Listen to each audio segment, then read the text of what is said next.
Olá, nós estamos no lacconcursos.com.br, eu sou Rodrigo Belmonte e a aula de hoje é continuação do artigo 37 da Constituição da República. Exatamente, a gente já viu princípios expressos, princípios implícitos, vimos também servidores públicos na administração pública pela Constituição Federal de 1988, concurso público, e agora servidores na administração pública, remuneração, exatamente, o que mais interessa a você, meu amigão, você, minha amigona, concurseiros de plantão do lacconcursos.com.br. Olha só, o que o LAC preparou para a aula de hoje, o que a gente elaborou sobre remuneração de servidor público. Primeiro, a aula é grande. Prepara que essa aula é grande, cheia de informações, mas todas as informações são, filé, F-I-L-E, filé para a prova de concurso público. Jurisprudência do Supremo, posição de doutrina e, óbvio, a Constituição da República.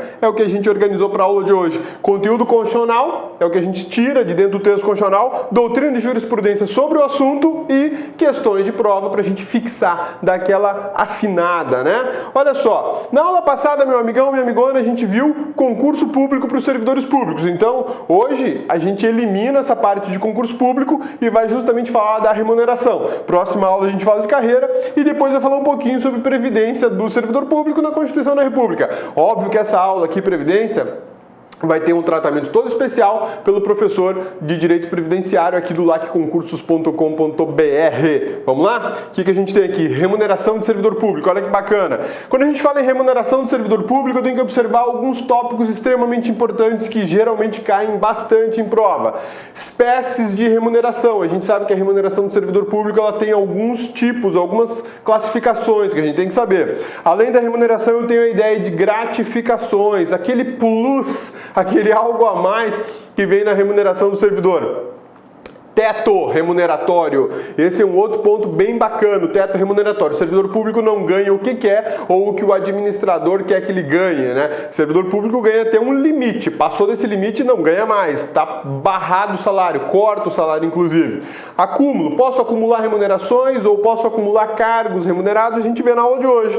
E vinculação. A remuneração do servidor público pode ser vinculada a algum índice ou algum tipo de correção automática. A gente também vê na aula de hoje. Olha só, conceitozinho de remuneração. Remuneração é pagamento pelos serviços ordinários. Ordinários. Por quê? Porque são aqueles habituais, aqueles comuns que todo dia se presta, né?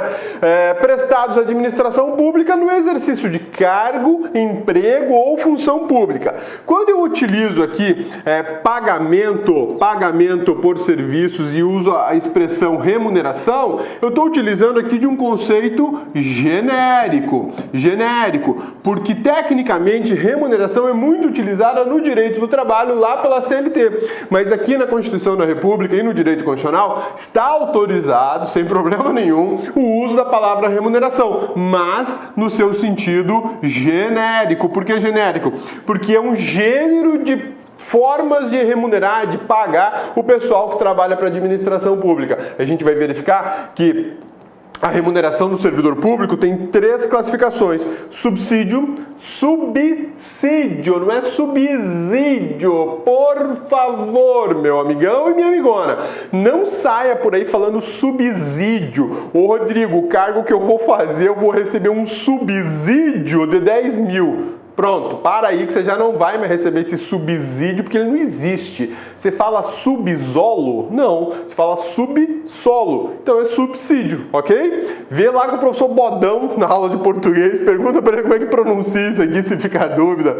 Outra classificação, vencimentos no plural, e a gente vai ver por que está no plural. E salários. Estes aqui, salários, que são as remunerações típicas do regime de direito privado, que são também utilizadas na administração pública para o pessoal que é regido pela CLT, que não é o estatutário. A gente já vai analisar isso.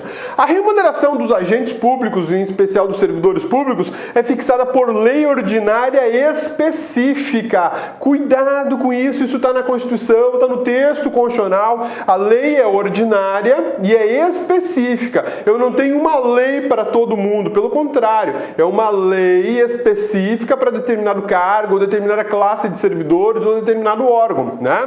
Artigo 37 37, inciso 10 da Constituição Federal de 1988. E mais, essa lei específica aqui, ela tem iniciativa privativa. Não é qualquer agente político que pode dar o início ao processo legislativo para fixar a remuneração do servidor público. Sim, não é qualquer um, porque quem é que paga a conta no final da história? Geralmente é o executivo. Então, se o executivo é que vai bancar a festa, ele tem que saber se ele tem dinheiro no cofre. E para ele saber se tem dinheiro no cofre, tem que ter uma lei antes. Então, aí é que vem a ideia de iniciativa privativa. A lei que fixa a remuneração dos servidores públicos, além de ter que ser uma lei específica, ou seja, é a lei número X para aquele cargo ou para aquele grupo de servidores de um determinado órgão, ela tem iniciativa privativa, não é qualquer pessoa. Não dá para um deputado chegar lá, estou aqui apresentando um projeto de lei para aumento da remuneração dos servidores do Ministério da Saúde.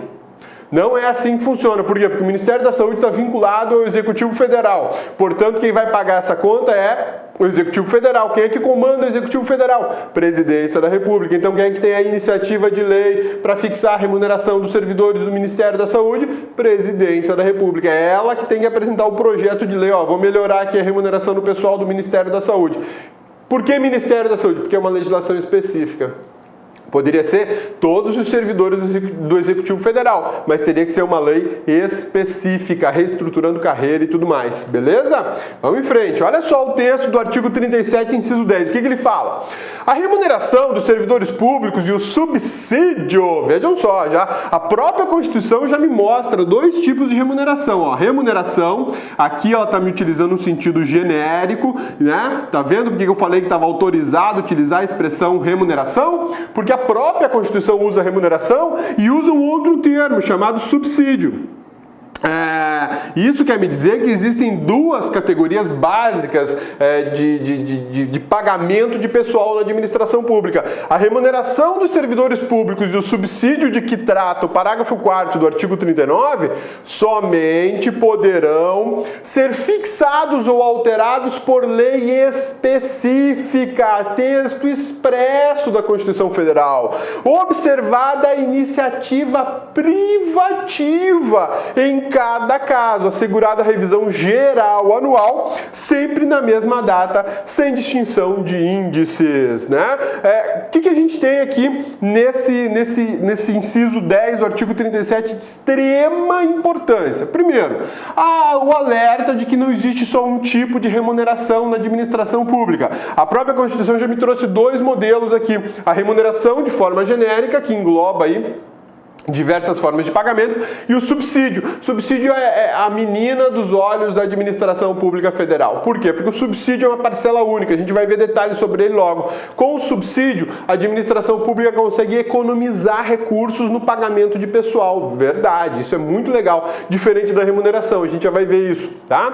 Outra coisa extremamente importante do 37, inciso 10, lei específica, conforme eu falei no slide anterior. Iniciativa privativa, não é qualquer um que pode dar o início, dar o start do processo legislativo para fixar a remuneração do servidor público. E mais, revisão geral anual. Isso aqui é extremamente importante.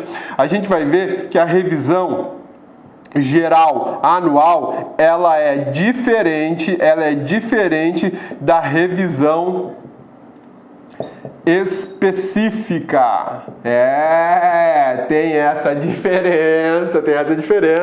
Quando a gente fala em revisão geral anual, é a database de atualização monetária da remuneração do servidor público. Todo ano ela tem que acontecer. Engraçado, né? No Serviço Público Federal tem órgãos e servidores que não conhecem isso aqui. Por quê? Porque o governo federal não atualiza. O Ministério Público da União ficou 7 anos sem essa revisão geral. Bacana, né? Isso é lindo pro bolso do servidor, é a coisa mais boa do mundo. E a revisão específica é quando vem uma reestruturação de carreira. A gente vai ver essa diferença. Uma não anula a outra. Isso também é extremamente importante saber. Uma não anula a outra. Ambas podem modificar a remuneração do servidor público para melhor, sempre para subir a remuneração. Beleza? Então, o 3710 da Constituição da República, que trata sobre remuneração dos servidores públicos civis, e também tem repercussão para os servidores públicos militares, tem informações significativas. Marca aí no teu texto que você recebeu de apoio daqui do lacconcursos.com.br, pega aquela canetinha amarela bacana e marca remuneração, subsídio, lei específica, iniciativa privativa e revisão geral. E faz uma anotaçãozinha básica nesse slide aí, meu amigão, minha amigona. Coloca aí que revisão geral é diferente de revisão específica, ok? Vamos ver o conteúdo agora de cada uma das matérias, ou melhor, de cada uma das formas de remuneração dos servidores públicos, né?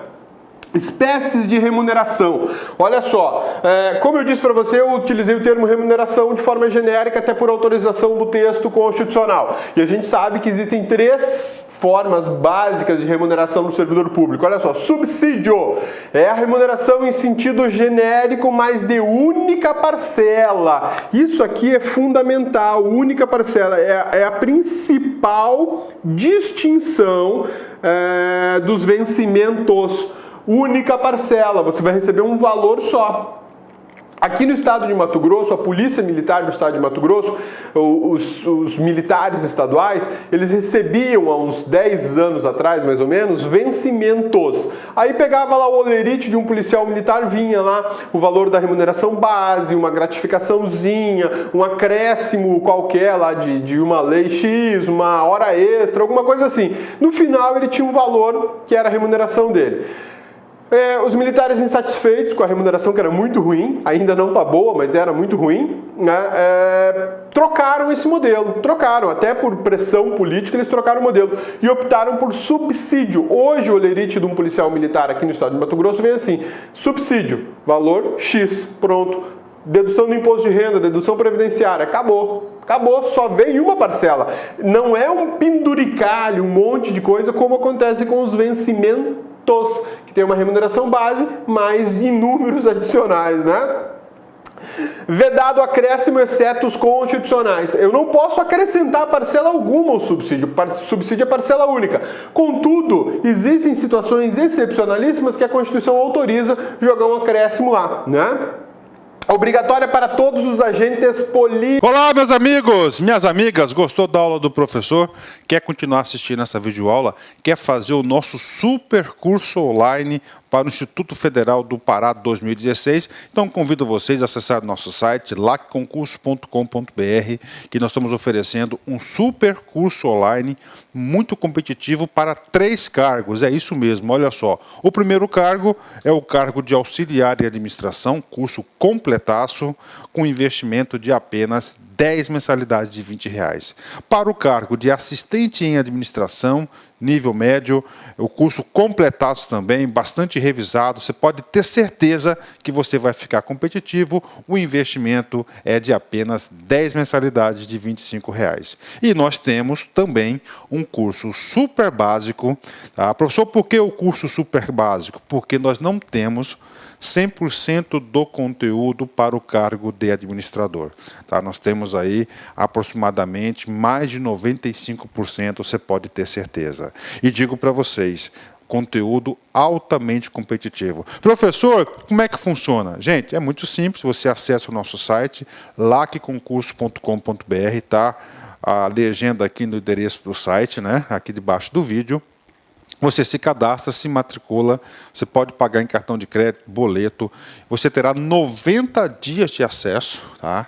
Esses 90 dias de acesso você terá direito a assistir quantas vezes quiser e na hora que desejar. E aí, professor, só isso? Não, agora vem o principal. Gente, estudar por estudar não adianta. Você tem que ter algo maior. Você tem que ter um projeto pedagógico. Então, aqui no LacConcurso, nós temos o Personal Coach. Personal significa pessoal e coach significa treinador. Ou seja, você terá um treinador pessoal para esse concurso. Estude em regime de metas. Essa metodologia vai lhe proporcionar para vocês uma meta por dia. E pode ter certeza, se você cumprir a meta lá no dia 5 de junho de 2016, você vai lembrar do LacConcursos, porque você estará competitivo. Um forte abraço, espero vocês. Tchau, tchau.